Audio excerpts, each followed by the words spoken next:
Good evening everyone. এর আগের ভিডিওতে আমরা আর.এস. আগরওয়ালের লেখা অবজেক্টিভ অ্যারিথমেটিক বই থেকে প্রবলেম অফ এজের 11 থেকে 20 পর্যন্ত প্রবলেম সলভ করেছিলাম। আজকের ভিডিওতে আমরা প্রবলেম অফ এজের 21 থেকে 26 পর্যন্ত প্রবলেম সলভ করব। আজকের আমাদের ফার্স্ট প্রবলেম নাম্বার 21। দেখো 21 এ কি প্রবলেম দেয়া আছে যে 10 years ago 10 বছর আগে Chandrabati mother was 4 times older than her daughter। বলছে 10 বছর আগে চন্দ্রাবতীর মায়ের বয়স চন্দ্রাবতীর বয়সের তুলনায় কত গুণ বেশি? 4 গুণ বেশি। তাহলে আমরা লিখে নিই, দেখো চন্দ্রাবতী আর হচ্ছে মাদার।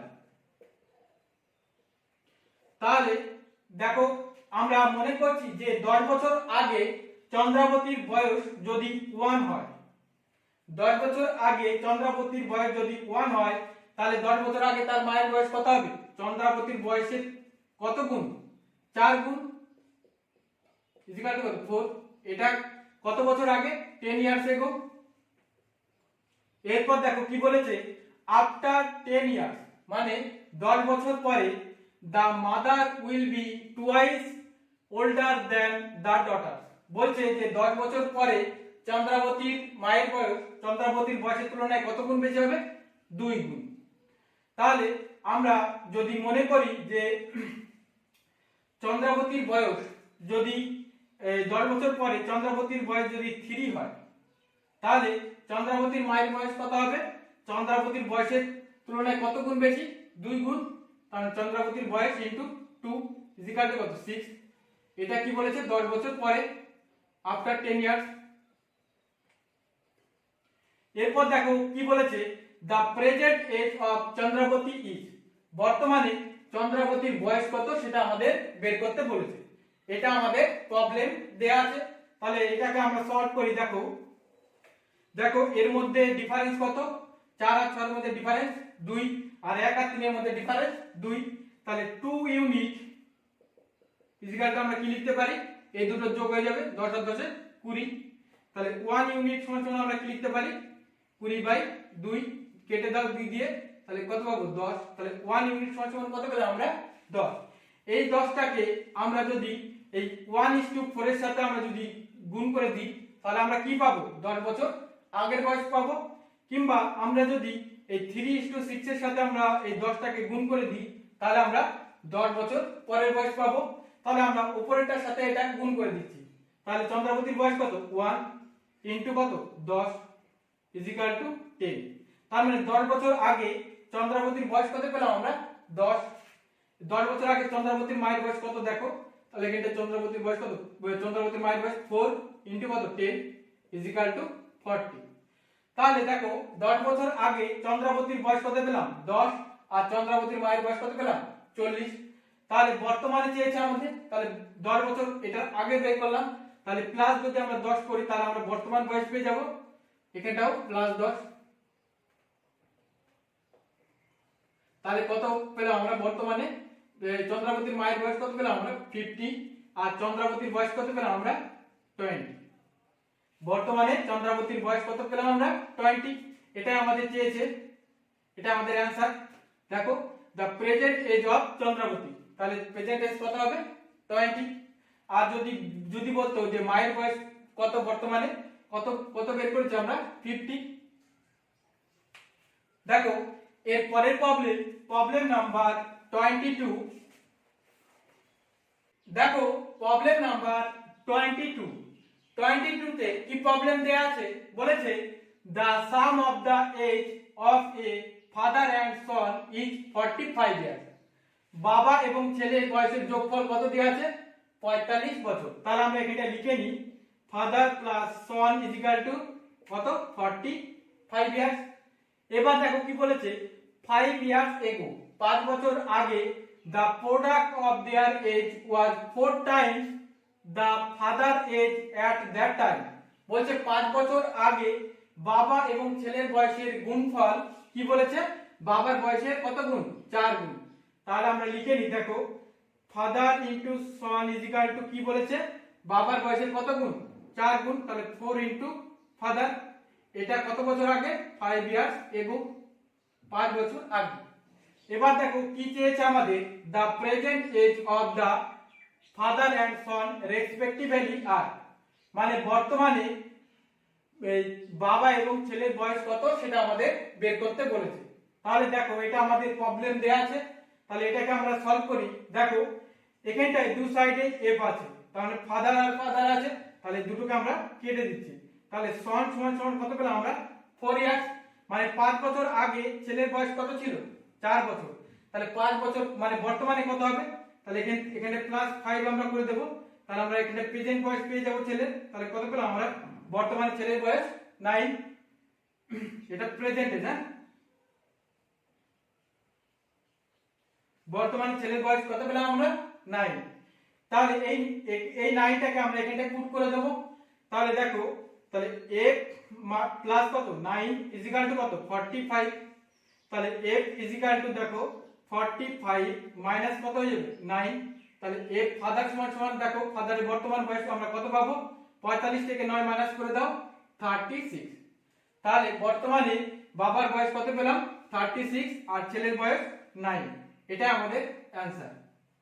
ওকে, দেখো এটাই আমাদের চেয়েছে the present age of the father and son, বর্তমানে বাবা এবং ছেলের বয়স কত, বাবার বয়স 36 আর ছেলের বয়স 9। দেখো এর পরের প্রবলেম নাম্বার 23।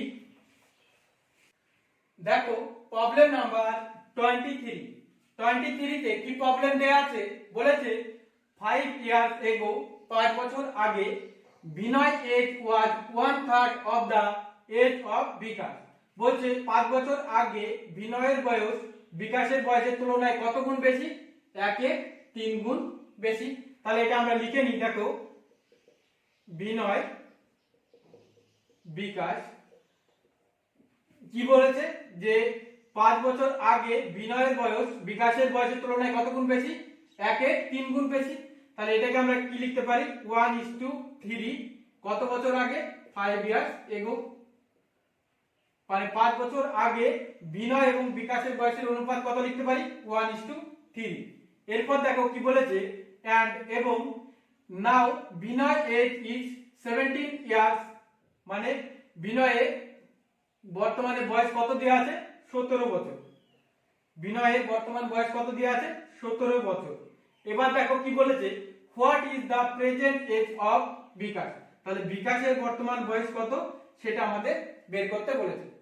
তাহলে দেখো এখানটায় বিনয়ের বর্তমান বয়স কত দেওয়া আছে 17, তাহলে 5 বছর আগে বিনয়ের বয়স কত ছিল, এখান থেকে 5 মাইনাস করে দাও 17 বছর থেকে, তাহলে 17 মাইনাস 5 করলে আমরা কত পাবো 12।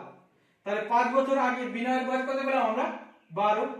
তাহলে 5 বছর আগে বিকাশের বয়স কত ছিল, তাহলে 12 ইনটু কত হয়ে যাবে, এই 3 এর সাথে গুণ হয়ে যাবে, 3 12 36। এটা পেলাম আমরা 5 বছর আগের বয়স। 5 বছর আগে বিনয়ের বয়স ছিল 12 আর বিকাশের বয়স কত ছিল 36। তাহলে বর্তমানে যদি আমরা বের করি কি করব, এই 36 এর সাথে 5 আমরা যোগ করে দেব, তাহলে কত হবে 41। তাহলে বিকাশের বর্তমান বয়স কত পেলাম আমরা 41, এটাই আমাদের অ্যানসার। এর পরের প্রবলেম নাম্বার 24। দেখো প্রবলেম নাম্বার 24 এ কি প্রবলেম দেয়া আছে, বলেছে my grandfather was 8 Times older to me 16 years ago। বলছে যে 16 বছর আগে আমার ঠাকুরদার বয়স আমার বয়সের তুলনায় কত গুণ বেশি, 8 গুণ বেশি। তাহলে এটা আমরা লিখে নিই গ্র্যান্ডফাদার আর হচ্ছে মি মানে আমি। তাহলে দেখো কি বলেছে যে 16 বছর আগে আমার ঠাকুরদার বয়স আমার বয়সের তুলনায় কত গুণ বেশি, 8 গুণ বেশি। তাহলে আমরা মনে করছি যে 16 বছর আগে আমার বয়স যদি 2 হয়, 16 বছর আগে আমার বয়স যদি 2 হয়, তাহলে 16 বছর আগে আমার ঠাকুরদার বয়স কত হবে, আমার বয়সের কত গুণ 8 গুণ। আমার বয়স 2 ইনটু কত গুণ 8 গুণ, তাহলে 8 দুগুণই 16। এটা কত বছর আগে? 16 ইয়ার্স এগো, 16 বছর আগে। এরপর দেখো কি বলেছে, he would be 3 times of my age 8 years from now. বলছে এখন থেকে 8 বছর পরে আমার ঠাকুরদার বয়স আমার বয়সের তুলনায় কত গুণ বেশি হবে? 3 গুণ বেশি হবে। তাহলে দেখো আমরা মনে করছি যে 8 বছর পরে আমার বয়স যদি 7 হয়, 8 বছর পরে আমার বয়স যদি 7 হয়, তাহলে 8 বছর পরে আমার ঠাকুরদার বয়স কত হবে? আমার বয়সের কত গুণ? 3 গুণ। তাহলে আমার বয়স 7 ইনটু কত গুণ? 3 গুণ। তাহলে 3 7 কে কত? 21। এটা কত বছর পরে? After 8 years. এরপর দেখো কি বলেছে, 8 ইয়ার্স এগো, 8 বছর আগে, what was the ratio of my age to that of my grandfather. বলছে 8 বছর আগে আমার এবং আমার ঠাকুরদার বয়সের অনুপাত বের করতে বলেছে। এটা আমাদের প্রবলেম দেয়া আছে। দেখো তাহলে আমরা এটাকে সলভ করি। দেখো এই দুটোর মধ্যে ডিফারেন্স কত? এই দুটো আর এই দুটোর মধ্যে ডিফারেন্স 5। তাহলে 5 ইউনিট ইজিক্যালটা আমরা কি লিখতে পারি? তাহলে এই দুটো কি যোগ হয়ে যাবে। তাহলে এই দুটো যোগ করলে দেখো 24 হবে। 16 আর 8 এর যোগ করলে 24 পাবো। তাহলে 1 ইউনিট সমান সমান আমরা কত লিখতে পারি? 24/5, তাই না? তাহলে দেখো আমরা 1 ইউনিট সমান সমান কত পেলাম? 24/5। এবার এটাকে আমরা কি করব না, 16 বছর আগের যে বয়সের অনুপাত তার সাথে আমরা এটাকে গুণ করব, না 8 বছর পরের বয়সের অনুপাতের সাথে আমরা এটাকে গুণ করব। তাহলে আমরা অপারেটরের সাথে গুণ করছি। দেখো অপারেটরের সাথে গুণ করলে আমরা কি পাবো? 16 বছর আগের বয়স পাবো। তাহলে দেখো তাহলে 24 বাই কত? 5 ইনটু কত? 16 আর হচ্ছে ইসটু এটা হচ্ছে 2 ইনটু 24 বাই কত? 5। এরপর দেখো এটাকে আমরা গুণ করে দিচ্ছি। এই দুটোকে আমরা গুণ করলে পাবো 384 বাই হচ্ছে 5 ইসটু, আর এটাকে দেখো গুণ করলে 24 দুগুণী কত? 48/5। এটা আমরা কি পেলাম? যে 16 বছর আগেকার বয়সের বয়স পেলাম আমরা। যে 16 বছর আগের বয়স কত ছিল? এই ঠাকুরদার বয়স ছিল যে 384/5, আর হচ্ছে আমার বয়স কত ছিল? 48/5।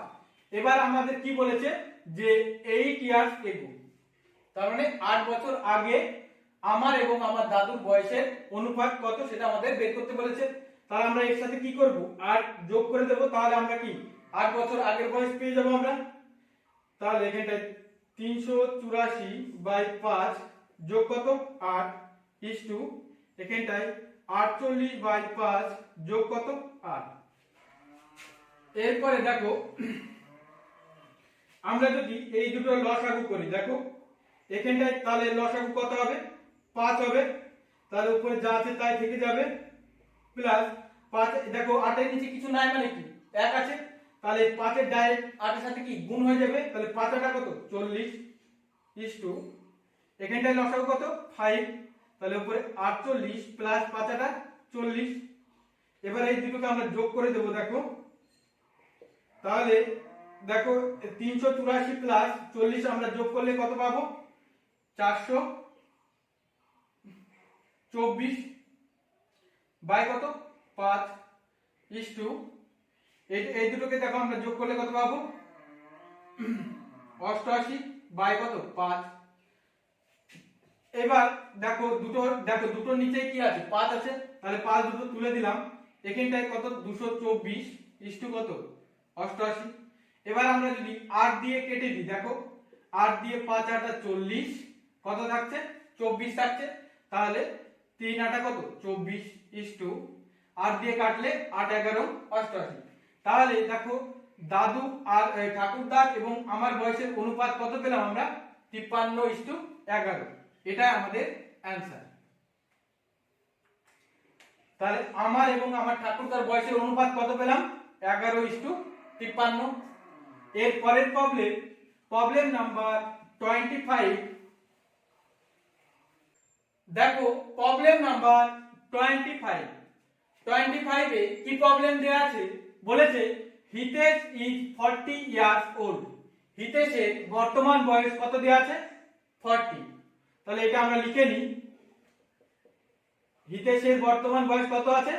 40। এরপর দেখো কি বলেছে, অ্যান্ড এবং রনি ইজ 60 ইয়ার্স ওল্ড। রনির বর্তমান বয়স কত দেওয়া আছে? 60 বছর। তাহলে এটাও আমরা লিখে নিই, রনির বর্তমান বয়স কত আছে? 60 বছর। এরপর দেখো কি বলেছে, how many years ago was the ratio of their age 3:5। বলছে যে কত বছর আগে হিতেশ এবং রনির বয়সের অনুপাত 3:5 হবে। কত বছর আগে হিতেশ এবং রনির বয়সের অনুপাত কত হবে? 3:5 হবে। তাহলে দেখো আমরা যদি হিতেশের বর্তমান বয়স থেকে যদি 10 বছর আমরা মাইনাস করে দিই তাহলে কত পাবো? এখানটায় 30। আর রনির বর্তমান বয়স থেকে যদি 10 বছর আমরা মাইনাস করে দিই তাহলে কত পাবো আমরা? 50। তাহলে এটাকে আমরা কি লিখতে পারি? 30:50। তাহলে আমরা 30:50 কে আমরা কি লিখতে পারি? 3:5 লিখতে পারি। তাহলে ক বছর আগে বয়স, ক বছর পেলাম আমরা? ক বছর আগে? তাহলে 10 বছর আগে পেলাম। তাহলে আমাদের অ্যান্সার হয়ে যাবে কি? 10 ইয়ার্স এবং এটা আমাদের অ্যান্সার। তাহলে 10 বছর আগে হিতেশ এবং রনির বয়সের অনুপাত কত হবে? 3:5। এর পরের প্রবলেম নাম্বার 26। দেখো আজকের আমাদের লাস্ট প্রবলেম নাম্বার 26। 26 এ কি প্রবলেম দেয়া আছে? বলেছে the sum of the age of 5 children born at the interval of 3 years each is 50 years। বলছে 5টা শিশু জন্মগ্রহণ করে 3 বছর পর পর এবং 5টা শিশুর বয়সের যোগফল কত দেয়া আছে? 50। এবার দেখো কি বলেছে, what is the age of the youngest children. সবচেয়ে ছোট ছেলের বয়স কত সেটা আমাদের বের করতে বলেছে। তাহলে আমরা যদি এই 50 মোট 5 জনের বয়সের যোগফল কত আছে? 50। 50 কে আমরা যদি 5 দিয়ে ভাগ করে দিই তাহলে আমরা কি যে মিডিলে আছে মাঝখানে তার বয়স পেয়ে যাব। তাহলে যদি ভাগ করে দিই তাহলে কত পাবো? 10। তাহলে মাঝখানে যে আছে তার বয়স কত? 10। মাঝখানে যে আছে তার বয়স কত? 10। তাহলে 10 এর পরে আবার কত ডিফারেন্স থাকতে হবে? 3 বছর। তাহলে পরের ছেলের বয়স কত হবে? 13। তারপরে ছেলের বয়স কত হবে? 16। এরপরে এইদিকে সামনের দিকে আসলে দেখো যদি 10 থেকে 3 মাইনাস করি কত হবে? ডিফারেন্স কিন্তু 3 থাকতে হবে। তাহলে কত? 7। তাহলে এখান থেকে তাহলে তার আগের ছেলের বয়স কত? 4। তো এইগুলোকে দেখো আমরা যোগ করি, যদি যোগ করি ইকুয়াল টু কত পাবো? 50। তাহলে এটা দেখো উপরে বলে দেয়াই আছে যে 5টা ছেলের বয়সের যোগফল কত আছে? 50। তাহলে সবচেয়ে ছোট ছেলের বয়স কত? এখানটায় 4। এটাই আমাদের অ্যান্সার। তাহলে সবচেয়ে ছোট ছেলের বয়স কত পেলাম আমরা? 4। আজকের মতো এই পর্যন্তই। এইভাবে আমাদের ক্লাসগুলো পরপর চলতে থাকবে।